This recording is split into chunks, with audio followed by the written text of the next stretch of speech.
What is the Kundalini spirit? Is it in the Bible? Should I be concerned about it? Hey, I'm Pastor Libby, and I love helping people learn how to follow Christ well and how to study the Bible. And so today, we're going to look into the Bible about this very thing. Why? Well, I've seen a lot of stuff online about this young woman who calls herself an apostle. I've seen clips of her book signing where people just began convulsing and thrashing about in front of her. Do I think this is godly? Do I think this is biblical? I actually don't. But honestly, that's not even why I'm coming here to talk to you today. What I'm here to talk about is the responses I've seen from people, from Christians, who are saying that this thing, this display, is the Kundalini spirit. Can we talk about that? Like legitimately. Is that a thing? What does the Bible say about that? We're going to dig in today. Before we do, would you like and share this video? Maybe send it to someone who has questions about this kind of thing to help them understand what is biblical. All right, so you may have seen my videos about Jezebel and Python, where I've gone into the Bible to see, are those actual spirits? And I'm doing the same thing with this. We've seen in the Bible that there are actual demonic spirits called by name, right? Like, for example, the spirit of fear. The Bible says, God has not given us a spirit of fear.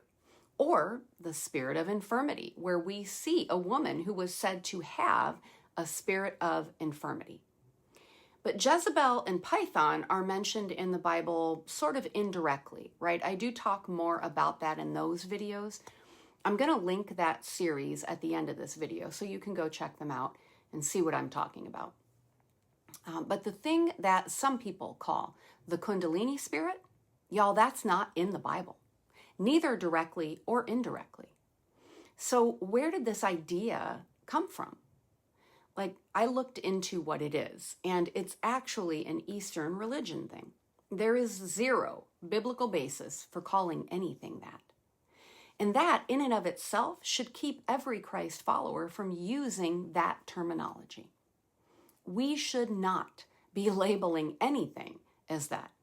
We don't tie ourselves to anything from another religion.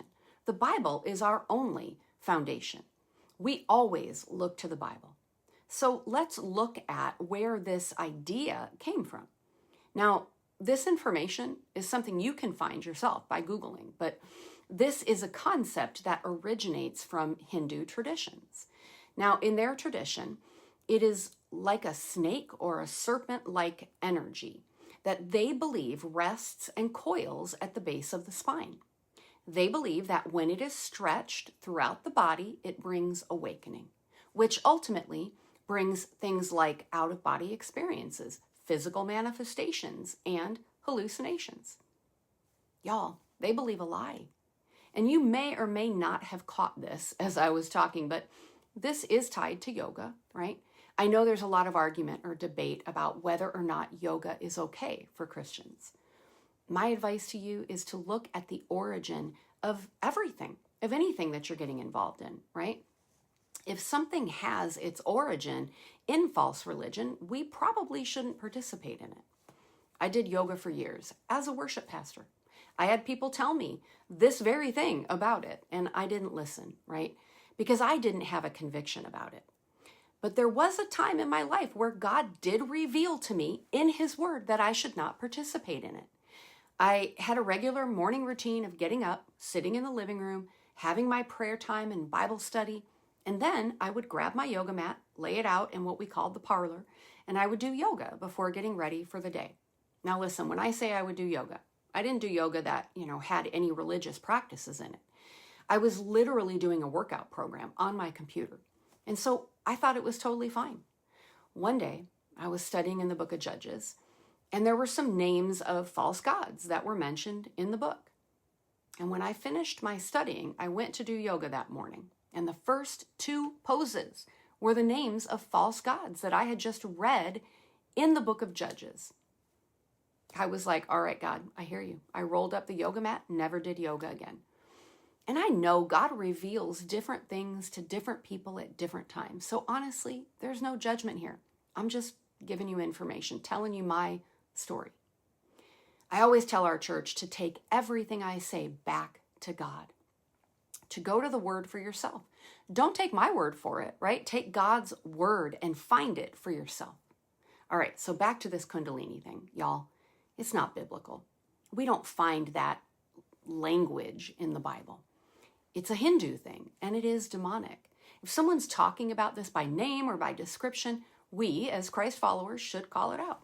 We should explain to them, hey, you know what? This is a false god. This is witchcraft. It's ungodly. Stop it.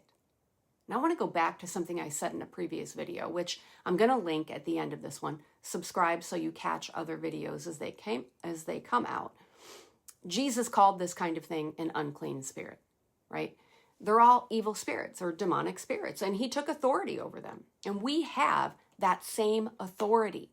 He didn't make a big scene or a dramatic presentation of it. He just simply took authority. He knew who he was. Do we know who he is? Do we know who Jesus is? Do we know who we are in him? Because this should not be our focus. We should be living for Jesus, reading the word, praying, worshiping him, and taking authority as necessary. How do we take authority? Well, we're going to talk about that in a different video. This is part of a series, and the last video in this series will be about how to take authority. But the bottom line here, y'all, is don't go chasing a Kundalini spirit or any other spirit. Listen, Jesus brings balance to our lives. Everything in the word is balanced. Think about it. Grace and truth, love and justice. I'm not denying that there's a constant war in the spiritual realm. I know there is. But we have to know who we are and what Jesus has called us to do here in this life. What was the focus of the disciples? It was preaching the gospel. When they encountered an unclean spirit, they took authority over it and they moved on, as we saw in Acts 16. And, in our life, that might look like this. We might be preaching Jesus, right? Telling our neighbor, telling the world, this is the Son of God, right? He's our salvation, our rescue from hell. We're doing the thing. We're preaching the gospel. And suddenly, an unclean spirit shows up to interrupt what we're doing, to stop that message. We see it. We remind it that it has no authority. And we tell it to go. And then we continue preaching Jesus.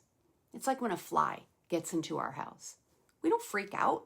We respond with, what are you doing here? You don't belong here. Get out in Jesus' name. Jesus is Lord here. You have no power in his presence. We remove it.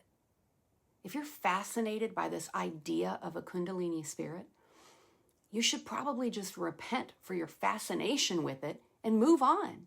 It's not godly. It's not found in the Bible. And regarding the person that I mentioned at the start of this video and the behavior that was seen at that book signing, you don't have to call it anything. You can recognize what it is. It is ungodly. It is an unclean spirit, and not get pulled into that drama. Balance, right? Preach the gospel, take authority over unclean spirits, and stay away from the drama. As I mentioned, this is part of a series, so subscribe so that you're going to see the other videos, and the series is going to be linked here. So I'll see you guys again soon.